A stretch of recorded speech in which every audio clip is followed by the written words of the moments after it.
ಚಾಲಕನ ನಿಯಂತ್ರಣ ತಪ್ಪಿದ ಕಾರೊಂದು ರಸ್ತೆ ಬದಿಯ ಚರಂಡಿಗೆ ಪಲ್ಟಿಯಾದ ಘಟನೆ ಮಂಗಳೂರು ಉಪ್ಪಿನಂಗಡಿ ರಾಷ್ಟ್ರೀಯ ಹೆದ್ದಾರಿಯ ಮಾಣಿ ಸಮೀಪದ ಹಳೀರ ಎಂಬಲ್ಲಿ ನಡೆದಿದೆ.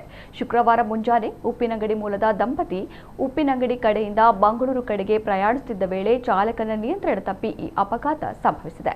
ಪರಿಣಾಮ ಕಾರಿನಲ್ಲಿದ್ದ ದಂಪತಿ ಅದೃಷ್ಟವಶಾತ್ ಪ್ರಾಣಾಪಾಯದಿಂದ ಪಾರಾಗಿದ್ದಾರೆ.